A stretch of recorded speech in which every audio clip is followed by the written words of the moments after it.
Électrochoc, le podcast des électrons libres.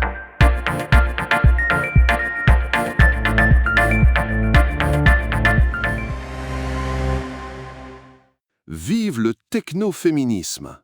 Aujourd'hui, nous allons aborder le thème de l'alliance, parfois oubliée, entre la science, la technologie et l'émancipation des femmes. C'est un sujet passionnant, Max, et absolument essentiel. On entend parfois une petite musique qui voudrait opposer les femmes et la rationalité, comme si la science était une affaire d'hommes et que les femmes devraient se cantonner à l'intuition, à l'émotion. Exactement. Et cette idée, en plus d'être un vieux cliché, est dangereuse. Elle nous fait oublier un point fondamental.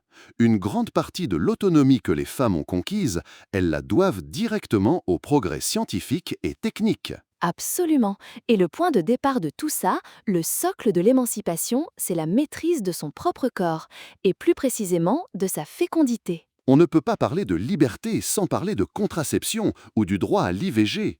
Et ces droits ne sont pas des concepts abstraits. Ils reposent sur des outils très concrets. La pilule, le stérilet, des protocoles médicaux sûrs. Ce ne sont pas des savoirs ancestraux ou des potions magiques, mais bien le fruit de la recherche scientifique et de l'industrialisation. C'est un point crucial. On a tendance à romantiser un passé où les femmes auraient toujours su maîtriser leur fertilité. La réalité historique et médicale est bien plus dure. Sans ces technologies fiables, il n'y a tout simplement pas de choix réel, pas de liberté de décider si on veut un enfant, quand on le veut, et donc pas de véritable liberté sexuelle. Les chiffres parlent d'eux-mêmes. Chaque année en France, c'est environ 500 000 stérilets qui sont posés et près de 250 000 IVG pratiqués.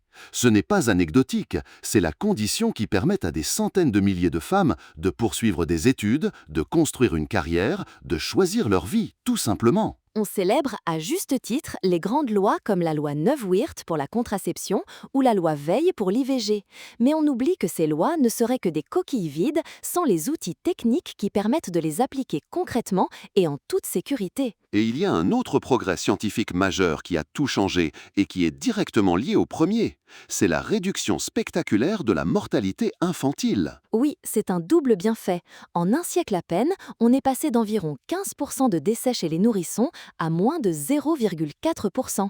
C'est une révolution silencieuse. Avant, la perte d'un enfant était un drame courant. Aujourd'hui, c'est une exception tragique. Et pour les femmes, l'impact est immense. Une grossesse, un accouchement, les premiers mois d'un enfant, c'est un investissement physique, émotionnel et temporel colossal. Quand on peut maîtriser le nombre de naissances et qu'on a la quasi-certitude que son enfant va survivre, ça allège considérablement ce qu'on appelle la charge reproductive. C'est le cœur de ce qu'on appelle la transition démographique.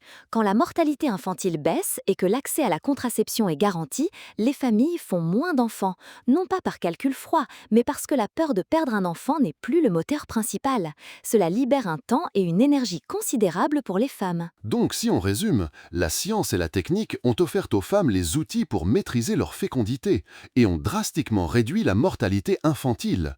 Ces deux piliers ont été les moteurs d'une émancipation sans précédent. Exactement. Et c'est pour ça que l'idée de rejeter la rationalité au nom d'un certain féminisme est si problématique. C'est scier la branche sur laquelle on est assise. Tourner le dos à la science, c'est envoyer le message qu'il n'est plus nécessaire de la comprendre, de participer au débat. C'est un vrai risque de régression. Toute décision politique éclairée, que ce soit sur le climat, la santé, l'énergie, repose sur une compréhension des faits, des données, de la méthode scientifique. Écarter les femmes de ce champ, c'est prendre le risque de valider sans le vouloir cette vieille idée patriarcale qu'elles seraient naturellement moins aptes à la pensée logique. Et donc moins aptes à participer aux grandes décisions qui façonnent notre société. C'est un retour en arrière terrible.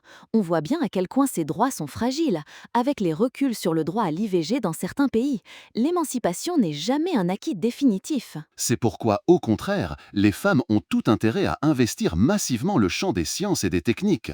Pas seulement pour devenir chercheuses ou ingénieures, mais pour être des citoyennes éclairées, capables de poser les bonnes questions, de challenger les évidences et de faire avancer la société. Leur présence même dans ces domaines est un acte politique. C'est la meilleure réponse à tous les clichés sur une prétendue nature féminine incompatible avec la raison.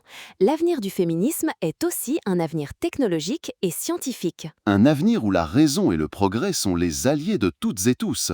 C'est sur cette note optimiste que nous concluons. Merci Céleste. Merci à toi. Soutenez les électrons libres. Abonnez-vous sur lel.media.